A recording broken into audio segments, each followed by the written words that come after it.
Kopassus atau Komando Pasukan Khusus adalah pasukan elit TNI Angkatan Darat yang memiliki segudang prestasi dengan tugas operasi militer anti-teror dengan pergerakan tangkas, senyap dan cepat.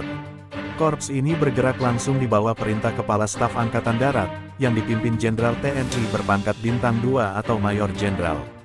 Kopassus dibentuk pada tanggal 16 April tahun 1952, yang sebelumnya bernama Resimen Para Komando Angkatan Darat RPKAD. Para prajurit memiliki kemampuan tempur dan intelijen di atas rata-rata prajurit TNI Angkatan Darat. Untuk sampai ke tahap itu, prajurit elit ini digembleng dengan pendidikan super keras. Latihan Kopassus bertaruh dengan nyawa, seperti merangkak dengan hujan peluru, bertarung tangan kosong, berenang di laut lepas hingga bertahan hidup dengan bekal terbatas dan bertahan pada suhu yang dingin.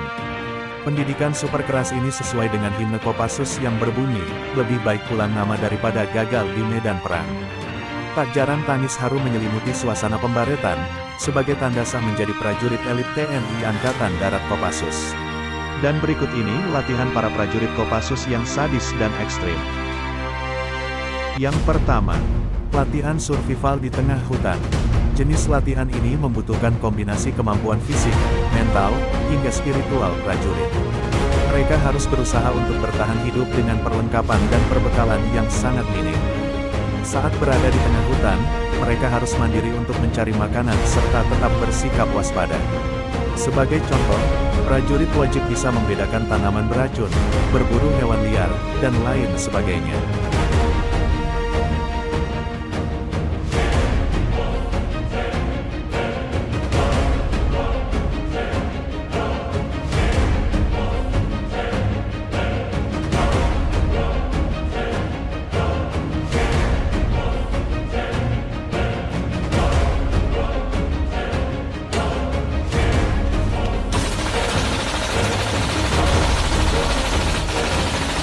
Yang kedua, latihan doper.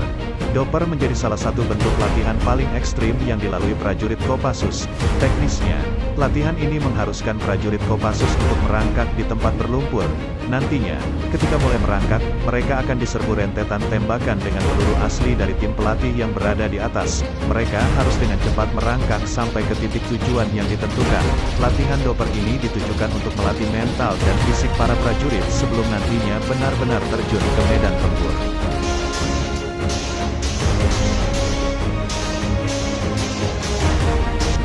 Yang ketiga, latihan menyelam dan berenang di tengah lautan.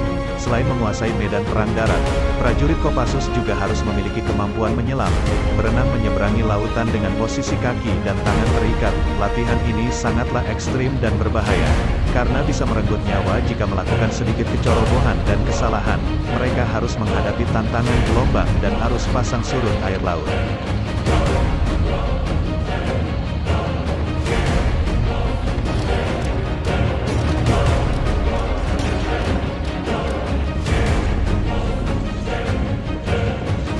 Yang keempat, latihan terjun payung.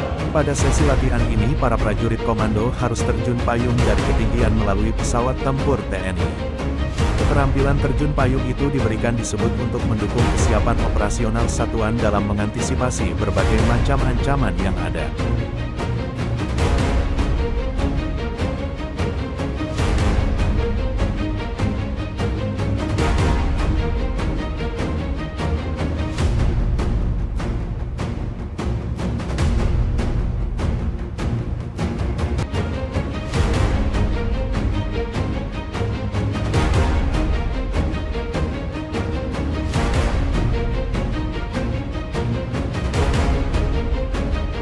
Yang terakhir, latihan bela diri.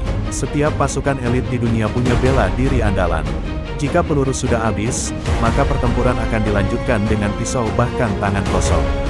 Ada beberapa bela diri yang dikuasai anggota Kopassus. Pertama adalah Yongmodo, yang jadi bela diri wajib militer di Indonesia. Anggota Kopassus juga menguasai seni bela diri merpati putih. Dengan pernapasan dan tenaga dalam, mereka membuktikan mampu menembak dan berkelahi dengan mata tertutup. Prajurit juga mempunyai bela diri silat, karate, dan taekwondo. Tak cuma itu, setiap prajurit mampu mematahkan besi di atas lampu neon, mematahkan kayu dengan uang kertas dan kemampuan lain di atas manusia normal. Peragaan ini sering dilakukan para prajurit Kopassus. Banyak prajurit dari negara lain kagum dan heran akan kemampuan yang tak lazim para prajurit Kopassus Indonesia.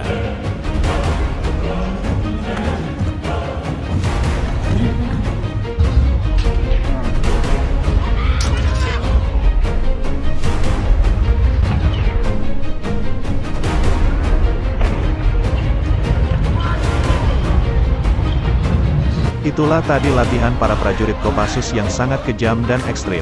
Latihan yang di luar batas normal manusia biasa. Namun untuk menjadi prajurit komando, para calon prajurit harus mampu melaluinya. Salam komando. Jangan lupa like, comment, and subscribe.